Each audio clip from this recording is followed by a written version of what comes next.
Hello, friends. Amy here at Studio 23, where I am getting ready for our 8th year in a row hosting the 100 Day Project. We have a few members who have been diehard with us every single year, but if it's your first time hearing about it, or maybe you've thought about doing it in the past and weren't sure, hopefully in the next few minutes I will make it sound a little less intimidating and convince you to join us. So, the 100 Day Project, artists explore individual self motivated projects. So, you choose your materials, you choose your methods, and you choose the themes or concepts that you're working with. Throughout the 100 days, we have check in meetings about every 25 days and an online Facebook community to help keep each other motivated throughout our projects. Our theme for this year is explore. Now, I like to keep these themes broad enough that everyone can adapt them to what they're doing in their project. And you can absolutely use this to help guide you through the 100 days, or you can do your own theme entirely. But explore really encompasses, for me, what I enjoy about the 100 Day Project, in that you get to give yourself permission to explore new techniques or new methods or really kind of push yourself outside of your comfort zone to try something new. So I hope that no matter what the focus of your project is, you'll be able to explore your creative process throughout those 100 days. There are a few steps to make the commitment for our 2026 100 Day Project. The first is to create a project and dedicate 5 to 10 minutes a day to that project. You might end up working more than that, but that's sort of our minimum goal for each of these days. It's just about 5 to 10 minutes. And the project will change as you navigate through those 100 days, but you can use that original concept as your guiding theme throughout that project. Next, you'll register your project with us online. And once we get rolling, you'll share your progress online in our private Facebook group that's going to be developed specifically for us. And those about 25-day meetings will meet here at the studio or virtually over Zoom. We always do in a hybrid format so you can chat, support, and collaborate with our other 100 Day Project members.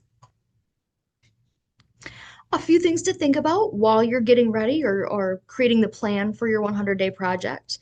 To choose a project and a process that fits your life and schedule. If you know you work 40 hours a week and you're very busy from day to day, choose something that truly will fit into that 5 to 10 minutes a day. Think about what it takes to set up and to clean up, and can that really fit into your lifestyle, or do you need to simplify it a little bit? Or maybe you have all the time in the world. In that case, go crazy. You'll also think about creating a space to work where you can be comfortable and productive. Some of us might be lucky enough to have studios there we can sort of go to get our work done, but a lot of us might be working on our kitchen table or the coffee table in the living room. But wherever you're at, try to make a space where you know you can be productive, you're free of clutter or distractions, and you're comfortable in that space. You might also consider journaling to keep yourself accountable. This can be really simple, a bulleted list of everything you did that day. Maybe you're just checking a day off a calendar, which is what I like to do. Or you might get a little more in depth with it and really talk about your processes, how your work's evolving, or maybe it's a little more personal and it has to do with how you're feeling that day and how that's affected your work. And finally, create a ritual for yourself. Maybe you like to listen to music for a few minutes before you start working or meditate for a few minutes. Maybe there's a part of your process like mixing your paint that sort of kicks off that ritual for you. Whatever it is that's going to help you to create a lasting habit out of your creative practice.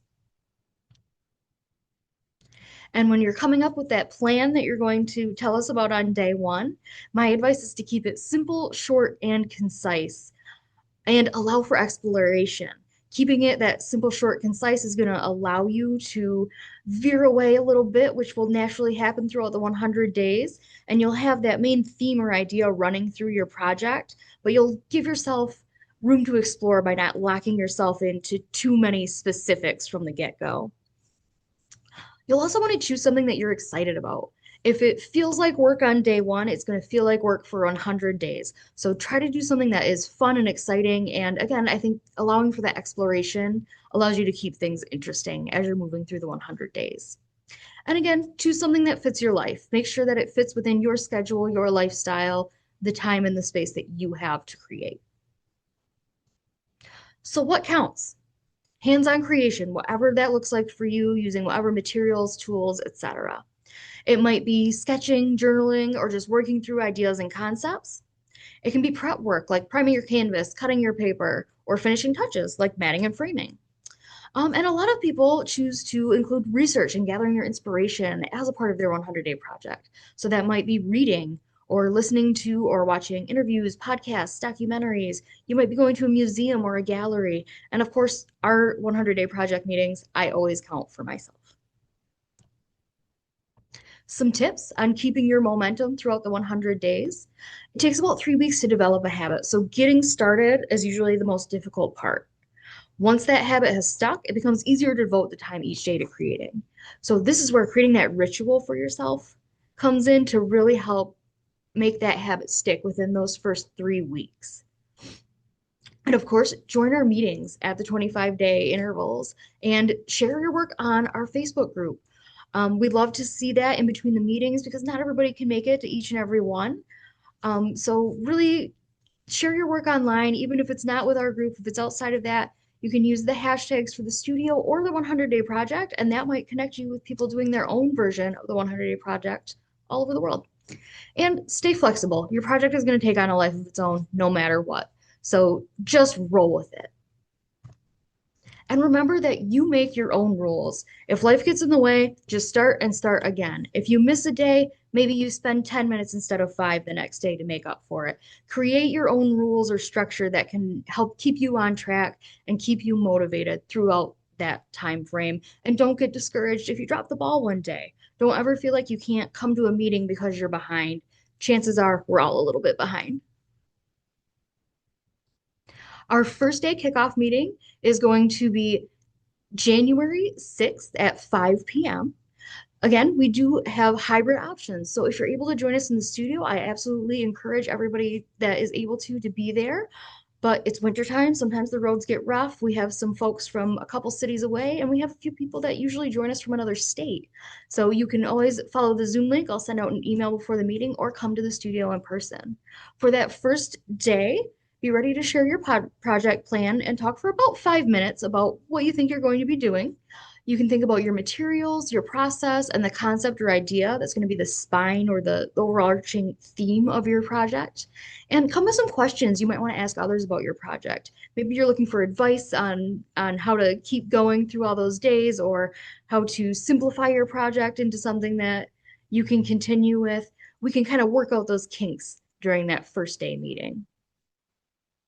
If you have any questions about the 100-day project, don't hesitate to reach out to me at the studio. But I hope to see plenty of folks register and join us for our day one meeting on January 6th. Thanks.